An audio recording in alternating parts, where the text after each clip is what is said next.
Smart 24, driving business.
Alright, good evening and many thanks for joining us. Welcome on board to Business Today. My name is Jorum Sonko with Winnie and Nakawuki on sign language. But first, a look at our top stories. In Business Today, President Museveni calls upon Ugandans in diaspora to invest locally.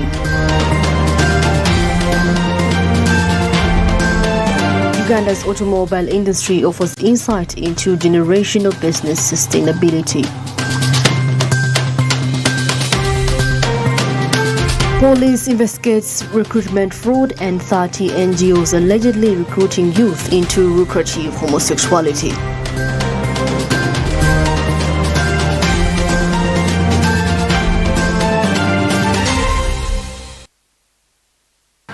Right now, we kick-starting off with building investor confidence. President Jorum has advised Ugandans living in the United States of America and the United Kingdom to utilize the available opportunities to invest in Uganda. These have in turn promised to pacify the diaspora so as to add value to agriculture, mining and other resources. We have more in this report.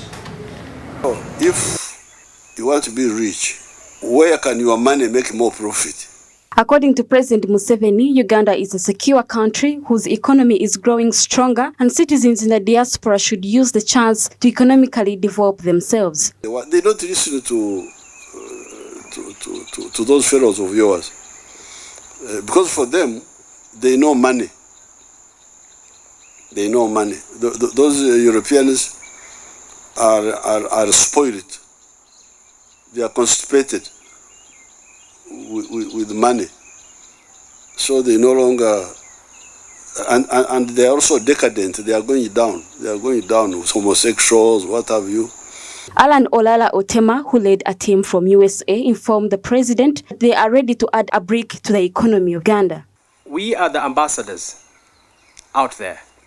We are the face of the government, and therefore we have to be the ones that lift our flags high in terms of looking for investors, in terms of selling our country, in terms of tourism. His Excellency also mentions that they are linked to a growing force where people who look after cows for milk and beef now look at these as cash products. By that, they can as well curtail misinformation and defamation being spread against Uganda by bad political elements in the diaspora. Runana Habwe, Smart 24 TV, Business Today. All right, now let's look at generational business sustainability, as the automobile industry is one of the ever-growing sectors thanks to global industrialization. Despite the high import duty, limited access to financing, among other challenges, a number of businesses and investments have sustained longevity, and the shifting trend in the domestic automobile market continues. We have more. The domestic automobile industry, as understood from the earliest local players, has enjoyed a spark in growth at the back of the evolving international market, with alliance on countries such as Japan, Dubai, among others, and the biggest entities being delivery trucks amounting to $128 million as per data from OEC. However, sustainability of businesses therein hasn't been easily achieved, and revelations of industry players have prompted government to clarify on its intervention pertaining cost-cutting measures and favorable import terms with suppliers. The government will continue to implement the policy and legal framework that promotes the growth of the private sector and, very importantly, the businesses owned by Ugandans. So the government supports both Ugandan businesses and also foreign businesses. Because once you set up a company, whether you're a foreigner or an indigenous, you are serving, you are providing jobs to Ugandans, you are providing wealth to Ugandan. So we support all. Sustaining legacy enterprises has been a crucial issue for many family businesses, and Uganda's catalogue of such hasn't had a bigger success rate, as pointed out by the Workers' Minister during one of the industry's longest-serving player commemoration. My late father started his business in 1973, and that's 50 years ago.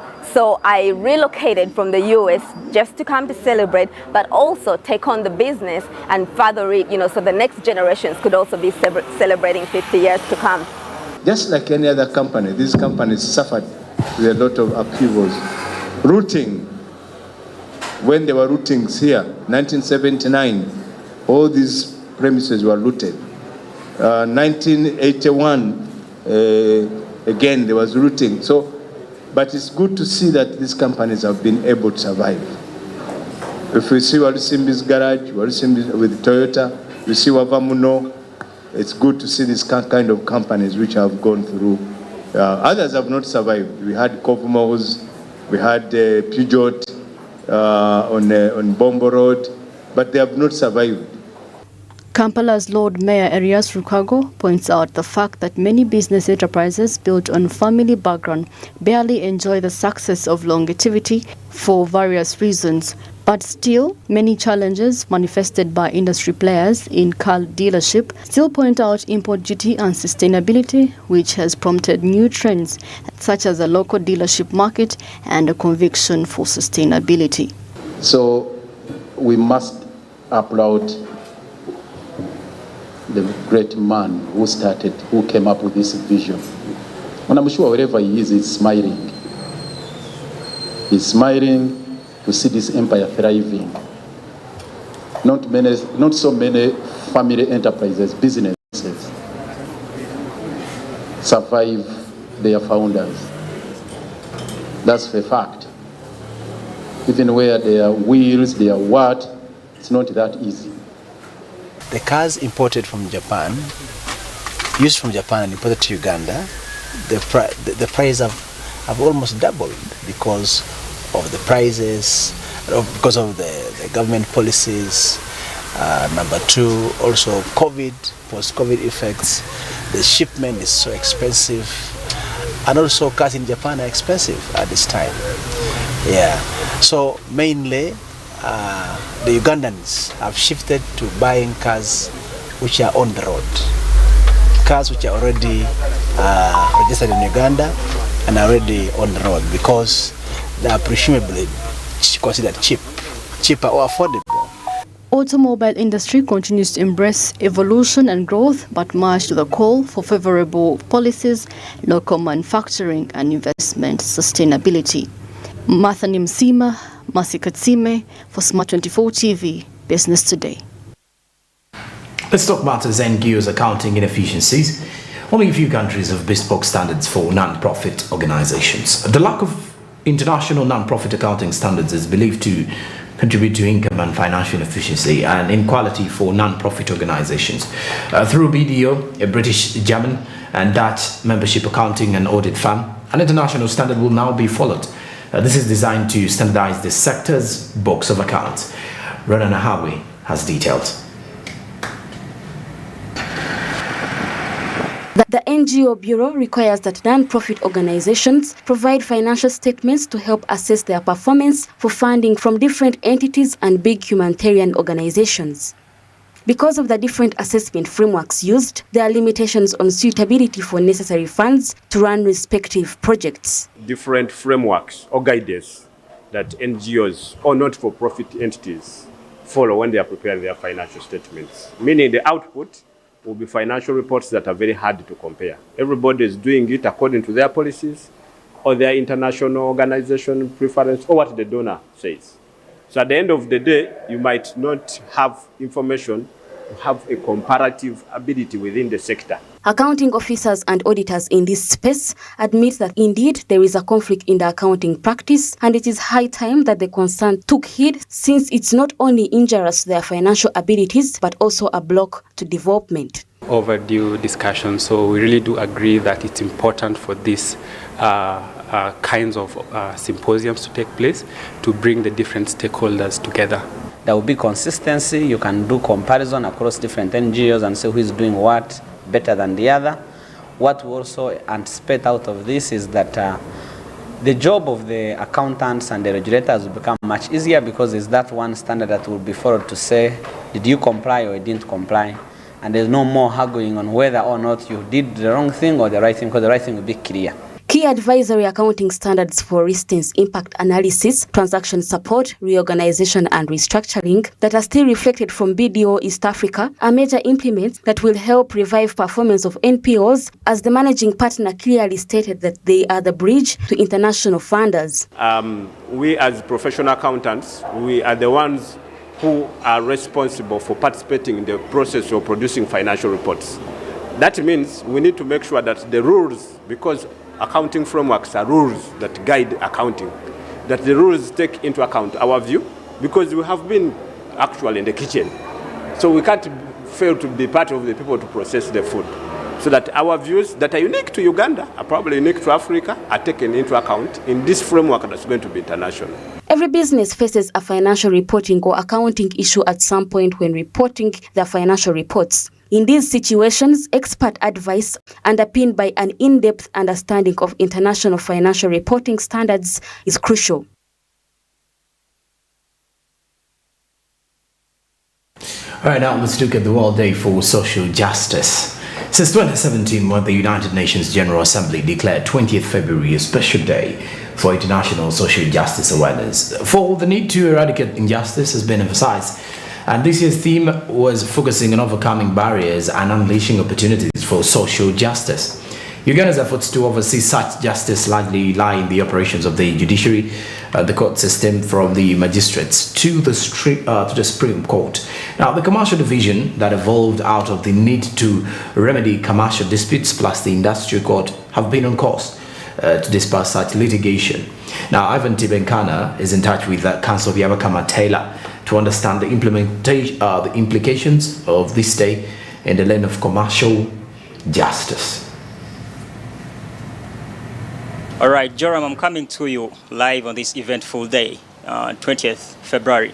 It's the International Day for Social Justice. And since 2007, we had the UN General Assembly declaring it as one of the most definitive days to address dispensation of justice, but our niche is basically on the commercial perspective. So joining me today is Council Byabakama Taylor, who will be deliberating on a couple of matters as to why we are still struggling with commercial justice. As of last year, over 7 trillion Ghana shillings is the amount of money believed to be locked up in commercial courts. So, Council, welcome to Smart 24 TV. Thank you, Ivan. I'm glad to be here. All right. This is one of the most definitive days globally. Yes, basically the International Social Justice Day is a day for commemorating issues to deal with poverty, inequality, social justice, and basically social protection as a whole. So it's a very important day, and we are all glad to be here to commemorate it. Yes. All right. So we are looking at Uganda generally. As of last year, earlier on, I intimated about over 7 trillion Ghana shillings being locked up in commercial courts. What does this day represent to the Ugandan community, in your own perspective as a legislator? Well, according to that report, it was a performance report for the judiciary for 2022, 1st September. Well, the Chief Justice alluded that there was close to 7 trillion locked up in litigation in the commercial division of the High Court. Secondly, also, we had a discourse recently between the bar and the bench, and actually that money has actually gone up because they tried to break it down for us in pounds, in shillings, and in US dollars, and it was beyond 7 trillion right now, as of now. So we shall see when they compile the report for this year for the performance of the judiciary. However, that doesn't mean that justice has not been dispensed. It has been dispensed, though not to the extent that it should be, and because there are factors that are affecting that. So there are factors which are administrative, others are financial, others are social. We will have to really dissect them and see. But just to your point, maybe just to give you a recap, initially we did not have a commercial division in Uganda. So in 1995 there was a commission of Justice Platt. He was a former judge in Uganda. Yes, Justice Harold Platt. He came up with a commission of inquiry as to the delays in the justice system. So during that commission, the business community came in and they gave their views. So one of the views they gave was that the ordinary High Court which was there could not handle the specialized nature of commercial matters. So among the recommendations that the Platt Commission made was to set up the commercial division. So in 1996, using instruction circular number 1 and legal notice number 4, they set up the commercial division. That was Justice Wambuzi, and from that time it has been dispersing justice to Ugandans. Now it has had some, really it has tried to do that, if I may say, because I stand to be called, but most of you will find that commercial cases are one of the civil cases which are basically with very numerous. Apart from land cases, the next thing is the commercial cases, and even our land cases, some of them are of a commercial nature. For instance, if you want to buy property from a bank in an auction, I go to the commercial court to stop it. So basically, it has come a long way, but I believe that there's room for improvement also. Okay. And then I'm looking at justice being one of the most costly areas if you want to attain it, especially if a case crosses over to the courts. I'm looking at both ends, the government and then the people that are involved in these cases. How costly is it to attain justice for a particular concern?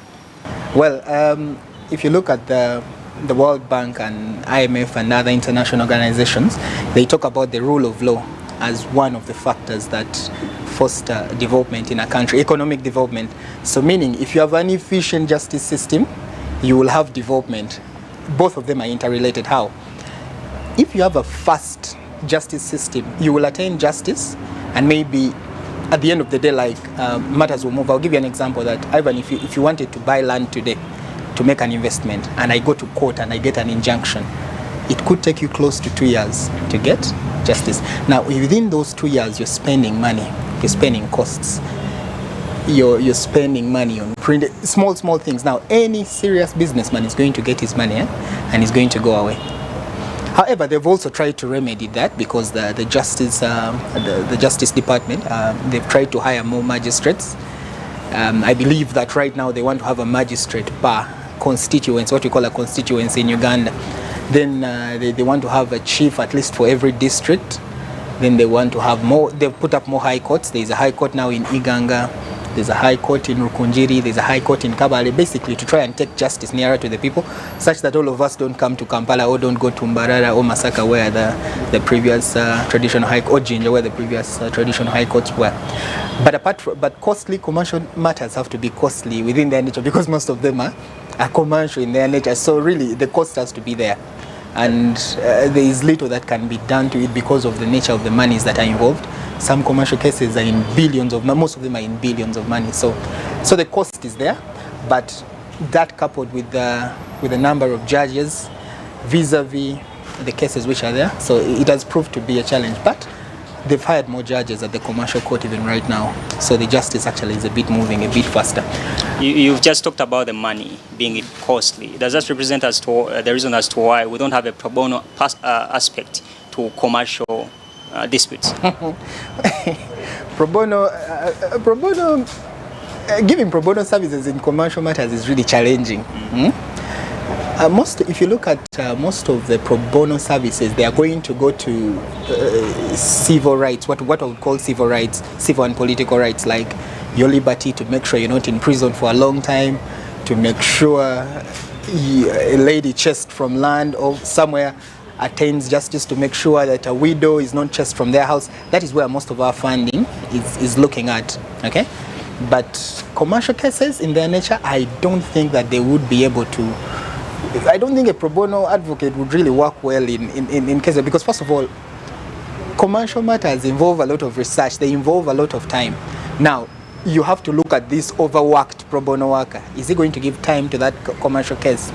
I've been a legal aid practitioner myself, but we were 3 legal aid practitioners in Kitgum and Lamo, 2 districts, only 3 people. Now, just imagine if someone brought us their case of 500 million, were we going to be able to handle it, coupled with all the other cases that we had to handle? So much of our funding and priority has been going to civil and political rights, if I may say, but not commercial rights in their nature. But also, most of the people who get involved in these cases, not all, but most, they're financially stable and they can afford an advocate one way or the other. And then talking about magnitude, we've had some of the biggest cases, commercial disputes. Crane Bank, Sudiru Pareria, you talk about Simba Manyo, among others, Greenland Bank. And we are looking at aspects such as insolvency, receivership, bankruptcy, being long-term concerns. What brings about this longevity of such cases in commercial courts? I think the interests involved. When you talk about a bank, it has money, it has creditors, taxes, all those things. And remember, under insolvency law, they have to, there is a way they rank them according to their priority, but of course the taxes come first, okay? Now, sometimes also you find that some of these cases, in their nature, they're not actually just legal matters. You may find that if at all there is will to maybe to give bailout to some of these people, they can come. So sometimes the negotiations which take out, the negotiations, someone may find that there's a case, they're going to declare you bankrupt or insolvent, whatever the case may be. So you may find that someone wants maybe a negotiation to try and see if they can save their business, okay?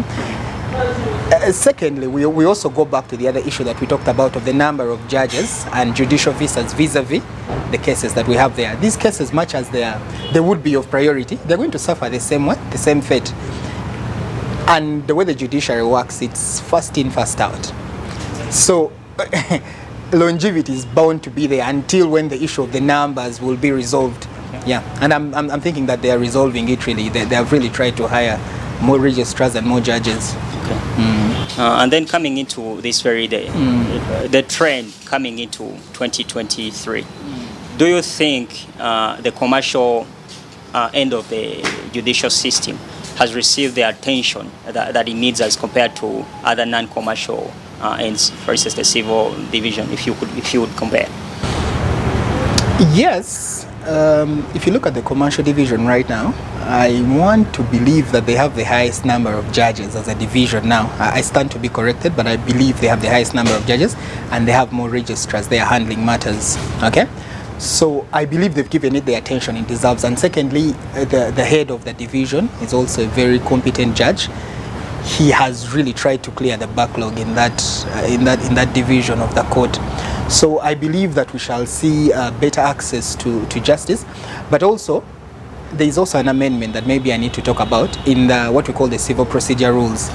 So if your counsel is vigilant, sincerely, you may have faster access to justice, because we have an amendment of what we call the civil procedure rules, and right now if you file a case, you're supposed to file what they call summons for directions. Now, within those directions, a registrar orders you when to do certain things. File your evidence by this day, file your witness statements by this day, come back. Now, the last day you come back for mention, they will just transfer that case to to the trial judge, and the trial judge will entertain the matter and just cross-examination, because you would have filed witness statements, as opposed to the old system where people would take a lot of time with scheduling and just even the oral evidence. Someone spends the whole day giving oral evidence. So I believe with the new amendment, if you're very vigilant, you may actually have fast access to justice, because you are obliged to do this within a period of 45 days.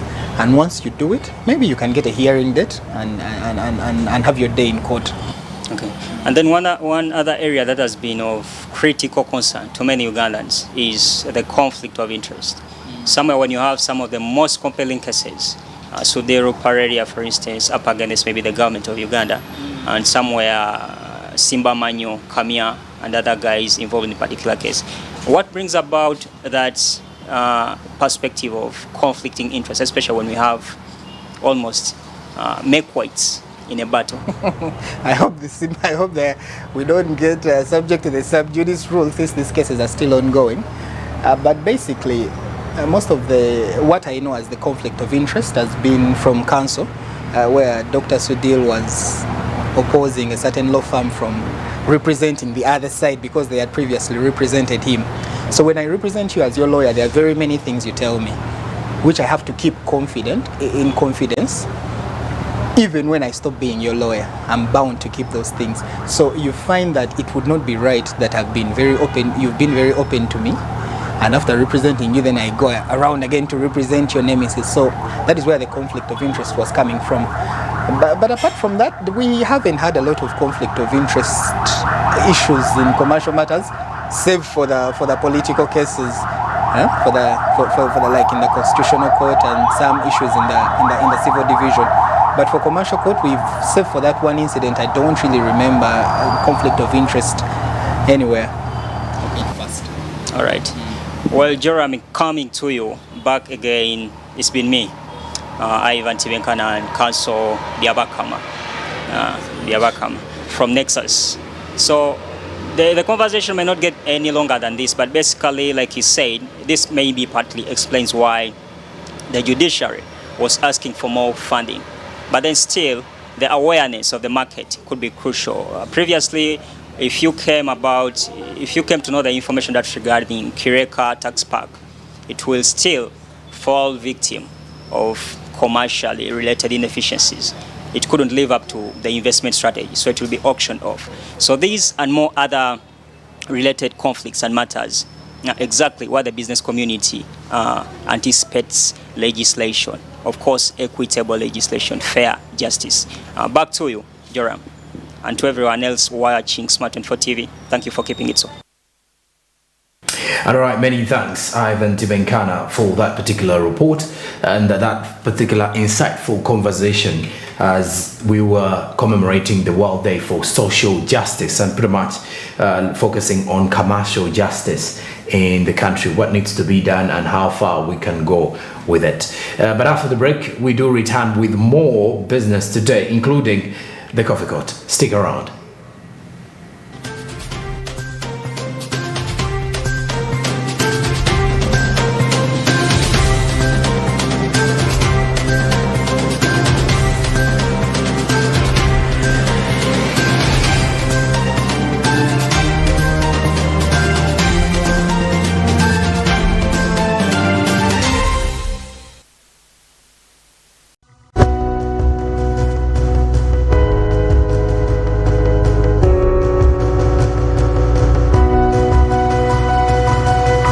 Smart 24, driving business.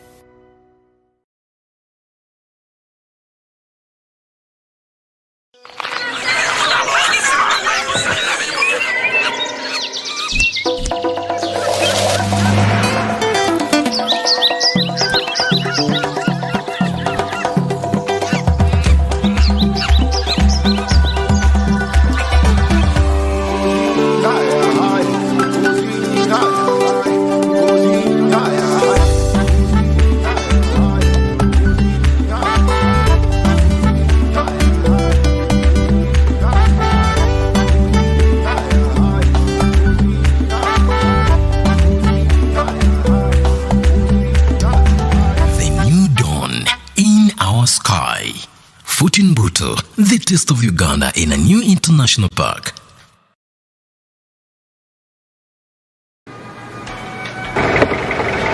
He must be rich, tall, handsome, from a respectable family. He must have a maid because at our home we do not work. Conductor Masao. What? Obadde olobye ku ssimu? Yamunange anti yo TV enkolera. Nyumira omulembe omupya ogujjudde ebisanyusa omuli emikutu gya TV egisukka mu 8 n'egya radio nga kw'otadde ne zifirimu ng'osinziirira wonna w'oli. Genda mu App Store oteeke app ya GOTV channels ku ssimu yo olwo onyumirwe ennaku 3 ng'olabira bwereere ewatali kozesa data. GOTV channels.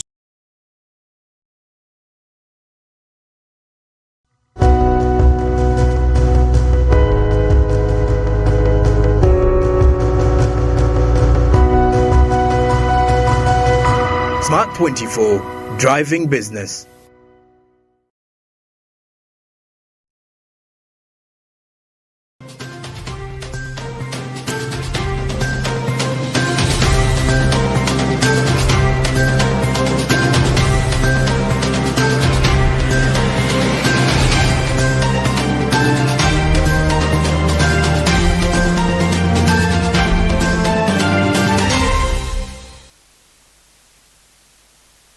We'll be back from the break now. Let's look at Kabale's view on being a city.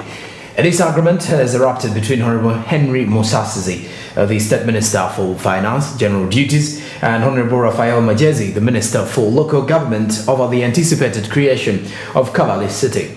Now, Kabale Municipality was in May 2019 included among the municipalities that will be elevated to city status in 2023 in line with Article 1791A of the Constitution on the alteration of boundaries and Section 72A of the Local Governments Act.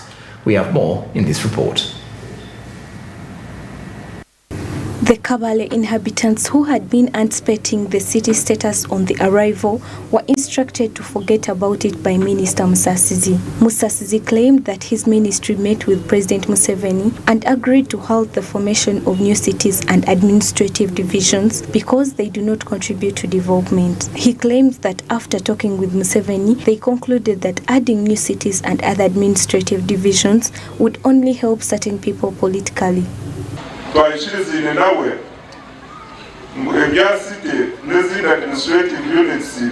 Cities are just capital intensive and have no output, and so people expecting cities should withdraw the hope.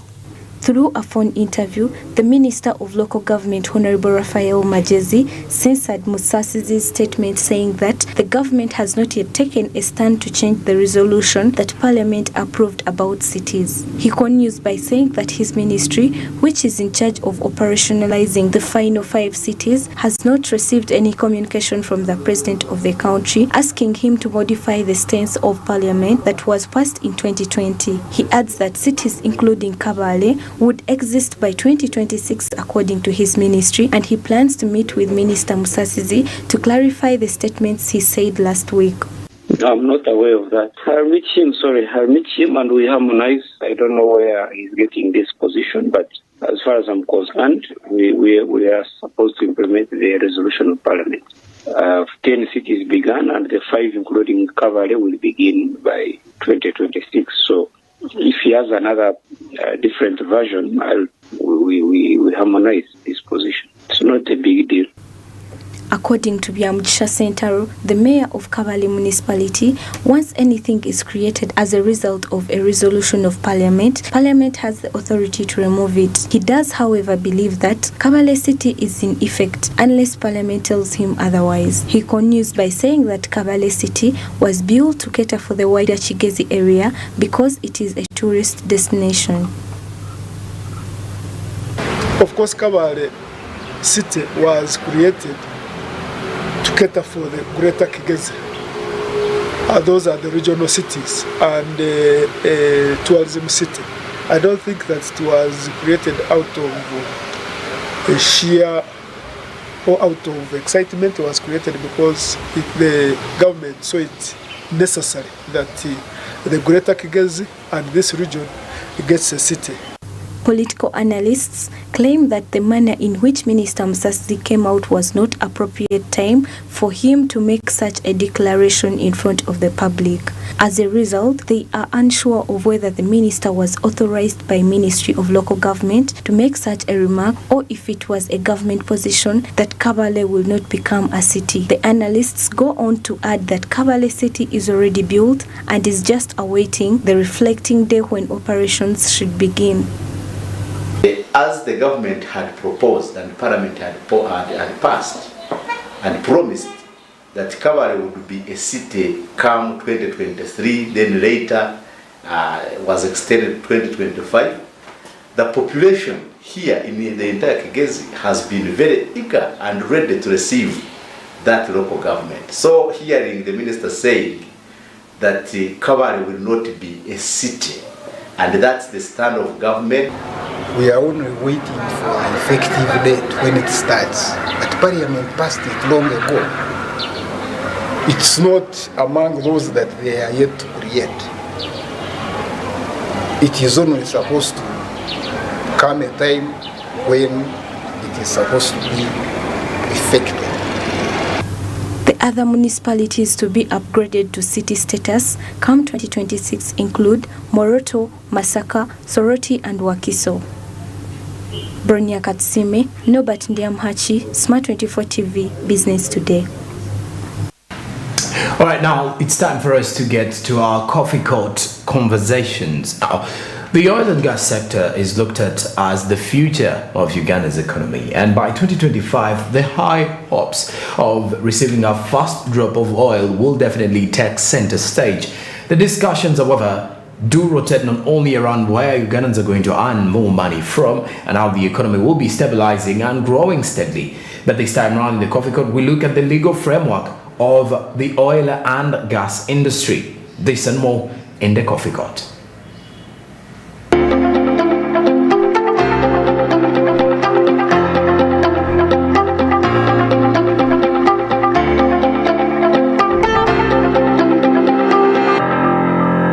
You're most welcome to today's episode of Coffee Court. My name is Rona Nahabwe, and with me is Isaac Christopher Rubogo. I hope I got the name correct. And our topic today is going to be looking around the legal framework surrounding the oil and gas sector. As we all know, we are expecting a first drop of oil by 2025, and this is an interesting topic that every Ugandan or the government or the pillars of the government, that's the judiciary, executive, and the legislature, are very, expectant of the proceedings of the oil and gas. Can you say hello to the viewers? Hello viewers, how are you? My name is Isaac Christopher Lubogo. Like my esteemed sister has just said, I am a lawyer. I'm also a lecturer, a law done in different jurisdictions. I pride myself in being an author of perhaps 30 books now running, but predominantly I think this is the most important book that has brought us here. This is the book on oil and gas law in Uganda, which is the locus classicus, like we say. Okay. Yes. So let's start off from a lighter note. What was your interest in starting to write about the oil and gas? I think it was Stephen Bako who said, I write what I like. So the premise of writing came because I felt there was a gap. They used to say, we have this old adage that if you have something to hide from the black man, you do what? You put it in a book. And I think it was, there's a gentleman who said that they have made black being a disgrace. I intend to make it a virtue. So on my hand, I thought that intellectualism and scholarism can actually be something that the African or the black people can take privy to of and even excel in, especially in Uganda where we do not have so many centers for learning or research. So to me, writing comes first of all as a passion, but also as a gift to the world so that people can be able to comprehend and appreciate information. Information that we write will live far much ahead of us even after we have long gone. So writing is a passion, but it's also an extension of trying to help people to appreciate and comprehend knowledge. Let's look at the national local content. I know I was reading some parts of your book where I saw you wrote something about national local content. And I think for every Ugandan, they would be interested how they would, be able to benefit from this oil and gas. I would like to know, how does the government agree on the bidding, licensing, and say that this is a company you're going to award 20 years of contracting this. How does that even start? It's a long process. First of all, there is an oil and gas policy for starters. The government came up with an oil and gas policy that governs everything that have to do with oil exploration, as you know, beginning from the first stage to the second stage to the third stage, as it were. I'm trying to be as simple as possible without using a lot of legal jargon. So predominantly, when you talk about national oil content in terms of exploration or in terms of the drillings and the likes, how beneficial is this oil going to be to the ordinary people? And that's why the national content comes in. We have an act that brings it into resonance. So oil and gas, for purposes of emphasis, should be something that is of interest to our nation because it comes with a lot of revenue. We call it black gold, you know. It comes with a lot of revenue. It has transformed so many states and countries. Talk about most of those Arabian countries. Many of them are thriving in terms of financial excellence, in terms of oil. Even Libya, for example, you know, Gaddafi was able to change his country because of the profits of the oil and gas, if well governed. Yes. That is the point, if well governed. I would like to know, still on this local content, because you know that under the government of Uganda said the only way, apart from the host communities, can benefit from this is through linkages, agriculture, accommodation, all these setups that are going to be part of the Bunyoro region. Do you think this is viable? Or do you think the revenue is going to remain in the host communities, and what if investors in this part of the country get the money and then they're able to utilize it even more than the host community? Yes, and that's a very important point. National, local oil content becomes a question of importance, because at the end of the day, we talk about what they call equitable distribution of these resources. There are countries, for example, those oil-producing countries in Saudi Arabia and the likes, and Qatar have this element where every individual of the country is a stakeholder in terms of benefit. Every dollar that is drilled out of that oil becomes a benefit automatically, and they actually get benefits out of it. The question perhaps you're raising is whether or not we have equitable distribution in terms when it comes to oil and gas, when it comes to revenues. That's a question of debate, because I know for a fact that there are people who call it my oil. I think you've probably been on record where people say, I am the person who came up with this oil, and therefore it is my oil. I also know for a fact that we have a problem of corruption in this country, and the corruption goes to the root of the problem. Do we have enough sandbags perhaps to protect, in terms of protecting the common person, like you like to say, who is way back in the Albert and Graben area? Are they able to benefit directly from the fruits or from the resources that are coming out of the oil and gas revenues, if you like? I would say yes, in the law it is there. Practical is the other question. It may be there in the law, it may be enforceable in terms of the law, but do we have the will, the spirit, the will to enforce the spirit and letter of the law? Perhaps that's the bigger question again that I ask myself. In that particular regard, do you think Uganda is comfortable with the 15% equity? In your opinion, of course. They have no choice. What do you do? He who has that's probable. He who has the pipe calls the what? The tune. At the end of the day, you see, even before you begin exploration, you have to go way back and get money from World Bank and IMF. World Bank and IMF has given us money in respect to that, you remember. Yeah. And they are saying we have to actually remit a certain percentage to them for purposes of, again, sandbagging ourselves, which I think is true. And some countries have been doing it. So even before we begin thinking about whether or not we are enjoying this 15%, the question is, do we have these so-called big brothers, bullies, for lack of a better word, who come in and say, if you don't play games this way, then I'm not going to do that. Because as a country, Uganda, we may not have the capacity. I mean, I've asked myself, if we have now talking about this pipeline, the old pipeline way back, where it had just go way back up to Tanzania, on the shores, and they're saying we're going to export that crude oil. Questions could arise, why don't you do a refinery here? Those are questions you ask yourself. But again, as I said, if you are that poor and you don't even have the resources to begin exploring oil yourself, and you're still dependent on those so-called countries which are giving you the donations in terms of grants and stuff like that, and these will come in terms of loans, which we have to pay back at a certain time, then you find yourself in a country, in a problem. It's a serious dilemma as a country. So perhaps the bigger question would be, do we have sufficient guidelines provisions in terms of the law that would help us to really benefit equitably as a nation, but also as individuals, not only as Bunyoro, by the way, because we may be excited about Albert and Graben area and say, okay, it's only the Bunyoro people. But I think for all intents and purposes, it should be broader in terms of the bigger country. You and I may not come from Bunyoro, but are we excited about what's going to happen in Bunyoro? Are we going to benefit from the resources that are going to come from Bunyoro? Those are the questions perhaps that would win the day, if you like. Let's talk about the import duty. We all know that imports from the petroleum products contribute the largest to the import bill. And do you think once we have the resources here and we are able to, we have the refinery here and then we can process our own oil from crude to the refined oil, do you think it is going to affect the prices here? Because I had a conversation with one and they said if we were able to reduce the prices, like you mentioned, then that means we are going to attract people from outside to come and then buy this fuel and sell it outside at a higher price. Like they are maximizing on the profit more than us. Yeah, you see, when you talk about issues to do with price determination, price settings and the likes, as I said, there are organizations, international consortiums that actually govern price, sales of oil and gas. You, as a country who is just beginning to think of exploring, is competing with a country which has done it for over 10, 20 years, with better benefits, with better bargaining skills, and better, market. They know the market perhaps much better than you. So the question you're asking is, if I don't think as a country we have even a sole determinant of what price this oil is going to run at, because we have to depend on those big consortiums that have already been in the game, the OPEC likes and the like. So the question is in terms of whether or not we have enough capacity to pull it off as individuals. That's the problem that we have. We are excited about the oil, we're excited about the remits that are going to happen, but I don't think we're in position to give ourselves that, we're going to cut our cake this way. Because already, as I told you, there are already determinants who have been in the field for a longer time, who have bigger muscles and bigger pulling powers. Oil and gas, as I said, is extremely valuesome. It has a lot of resources that's likely to pull for this country, but it has also got backfires.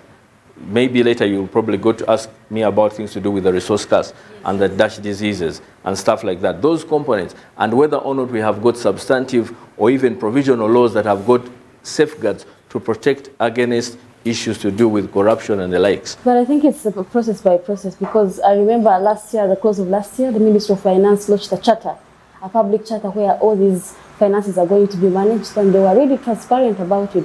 So I think by the time 2025 comes, they will be able to have come up with a legal framework, like you said, that regulates these resources to the full bloom. But maybe to talk about your book and to refer to it, I would like to know about the market consortiums. What influences them? What influences what happens there in regards to the OPEC, these countries that do there, Russia, Saudi Arabia, Angola? What lies there? What exactly is the pace? The biggest challenge we have is, first of all, is the Africanization of some of our products. You'll ask me, what does that mean? By Africanization is that in most cases we have a tendency, even as Africans, by the way, we have a tendency of not believing in ourselves and not even perhaps making our products marketable so that they can be able to compete. At a later time, I know you probably ask me about the kind of oil that we have. There is a difference between the kind of oil that we have is actually sweet oil. You'll argue and say, what is sweet oil? Tell me about it. In terms of the density, the ability for it to make better products in terms of what? Inflammability, if you like. And those are arguments that can be propounded by people who have a stronger bargaining tool in terms of, first of all, the finances, but in terms of also the brain work. Recently, and they were talking about even agreements in terms of which entities are actually running this on your behalf. I know Sinop, for example, and others like Total and like have had issues with us. The Chinese perhaps now have the lion's share in terms of the explorations. But every time it comes with that, there are connotations and there are strings attached. So again, this begs the question of whether or not we as a country are in position to safeguard and promote our oil so that everyone can actually benefit equitably. So that's the other question that we need to ask ourselves, even as people who are excited about what's going to happen to oil tomorrow. But what do you think influences the decisions and the prices in these consortiums, like OPEC, the OPEC basket? As I said, the bigger bodies who have been in the experience for long, they have the better ones, they have actually the reserves, they have resources. You know, they are not depending on someone to explore oil. They have their own companies that run their own businesses. So those are going to pull, they're going to be the movers and the shakers. For you, you act on behalf of them. You are actually getting people to come and run things on your behalf.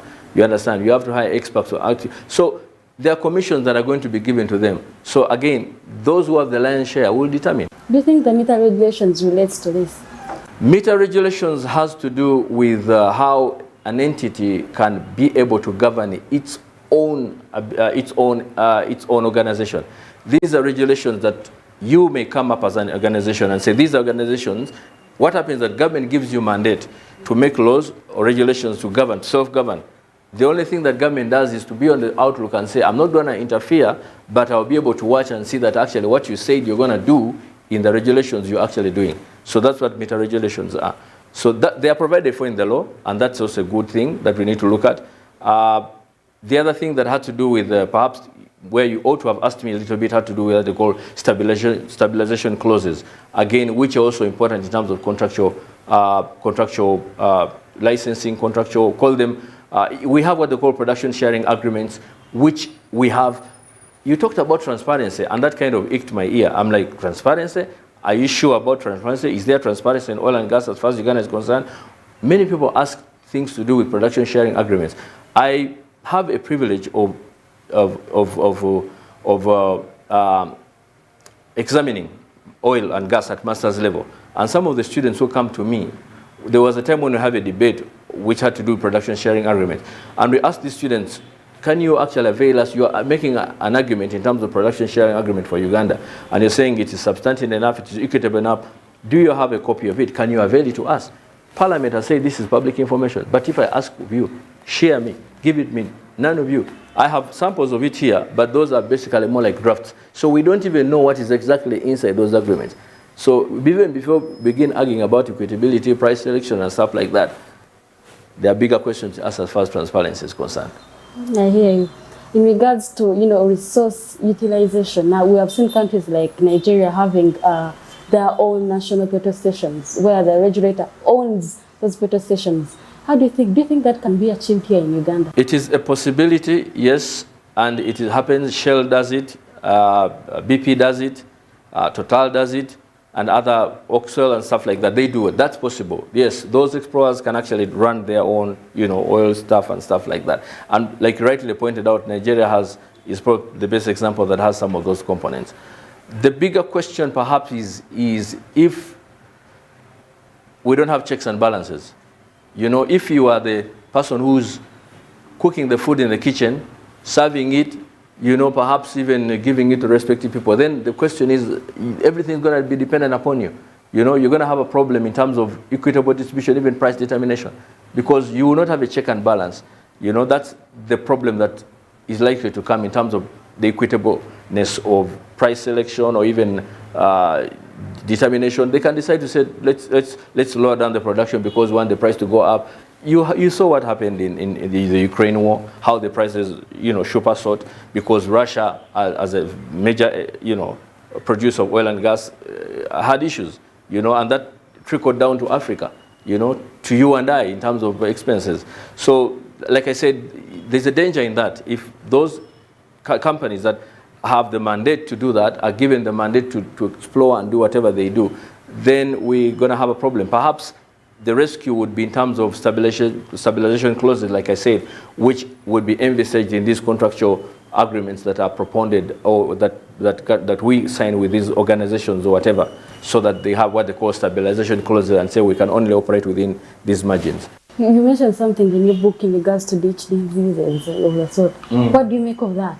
Dutch disease is the negative effect of resource curse. Dutch disease is basically over-reliance on the products or produce or the revenues that come out of an oil exploration. We get excited and say, aha, we have struck gold. Aha, we have struck back gold. Now we have it all.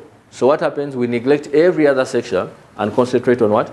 On oil and gas. And we neglect vital areas like healthcare, vital areas like education. That is what they call the Dutch disease. Do you think it's possible for a country like Uganda? Yes and no. Yes, if we have the will and the right people selected to do the job, we can do that. No, if we still have this idea of saying it is my oil, if we still have this idea of corruption in the country. Maybe I would like, as we wind up and get close to the end of this conversation, I would like to know your mind, or pick your mind in regards to the quality of the oil.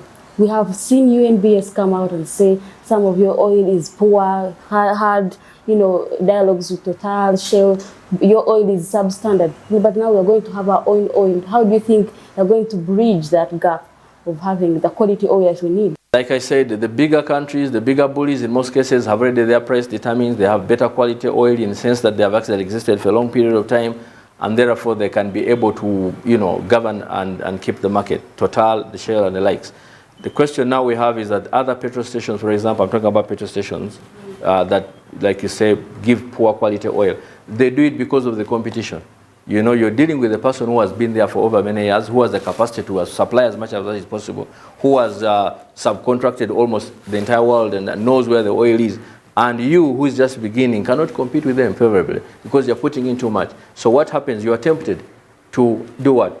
What's the word? To adulterate the oil so that you reduce on its quality, thinking you are actually you want to make money, but you're actually killing your product in the end. That's why I'm sure there are certain places where you would want to fill your car with gasoline because you're sure maybe I can only go to Total or Shell. I'm not sure about these others because their oil is adulterated and therefore cannot work well. And that's why UNBS is coming up with those provisions and saying, wait a minute, let's check on the quality of oil. That comes because of the competition. That comes because of a bigger person who's perhaps enjoying even subsidies or even is enjoying tax exemptions or even has made his way out. That's the point that brings about that issue. Your final remarks in regards to this conversation of legal framework and regards to oil and gas? My final remarks is that you are living in yesterday's world, and that is my disappointment. I would have expected you to ask me in terms of the future. Right now we are translating. If you see one of that book there, that green book, it's called Sustainable Renewable Environmental Law. Now what we need to talk about, even countries like Qatar, by the way, are now thinking beyond oil and gas. Here in Uganda, we're excited about oil and gas. People are thinking past oil and gas. They are thinking past renewable. They're talking about renewable energy. They're talking about blue economies. They're talking about hydrocarbon economies. They're talking about issues that address issues where the ocean loses their memory. They're talking about things to do with methane. They're talking about solar energy. They're talking about geothermal. They're talking about hydropower.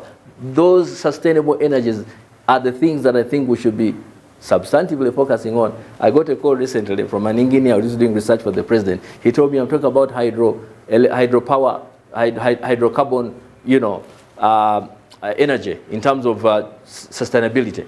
Clean energy is the point. We do know that the minister has allocated, that they want to start investing in it. So that is another part of the energy. But of course, for today, we are looking at oil and gas. And briefly, to pick your mind since you've been writing about it. Absolutely. And the beauty about it is that I've talked about it here in terms of the way forward. But you see, if you wait for something to happen, it's not a good thing. You need to prepare. So even as we're transiting, the oil and gas is a good experience. We have to learn from the bad experiences, like I said, the resource cost, learn from the good countries, like Norway have done it well, and then also prepare ourselves for a transition into a better oil and even sustainable energies, like I said. So to me, I think that will be a better story for us as a country, even as an entity in terms of oil and gas exploration. And also decommissioning, by the way. You didn't ask about decommissioning. What about it? Decommissioning is a very important aspect because after we explored the oil, there are countries that are now crying tears because they don't have substantive or effective decommissioning provisions. When you have done the oil away, how about oil spills? How about challenges of whether or not these oils can actually, how about the community around? How about socio-economic impact on the community of exploration? There's going to be an influx of foreigners, issues to do with the girl child, issues to do with land acquisition. So there are many things we can talk about. We can always talk about that and move. Of course, we have 25 minutes or 30, we can have a prolonged conversation. Interesting there, of course, a conversation with Mr. Isaac Christopher Rubogo. Oh, sorry. Yes. Rubogo. We do know that in the past has held suppliers workshops, has brought in experts from Nigeria and other countries that have been already trading in gas, oil and gas, and they are hoping for a young country that like Uganda that is new in this field, they're trying to get the expertise it can need, and I hope they are able to get the right information so that this revenue at the end of the day remains in the country. As always, my name is Jonah Nahabwe, and thank you for the pleasure of your time. Have a good night.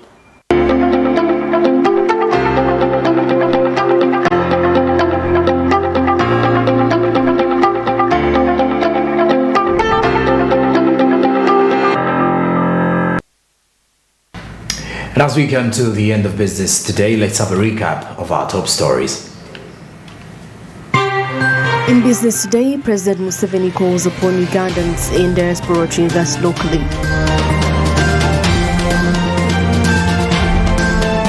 Uganda's automobile industry offers insight into generational business sustainability.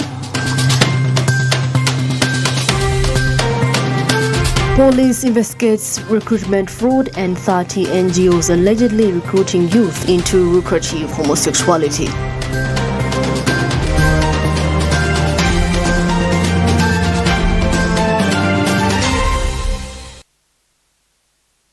It's 10 p.m. East African Standard Time. Many thanks for being part of business today. I'm Jorum Sonko with Winnie and Nakawuki in Sign Language. Till tomorrow, have a good night and a good evening.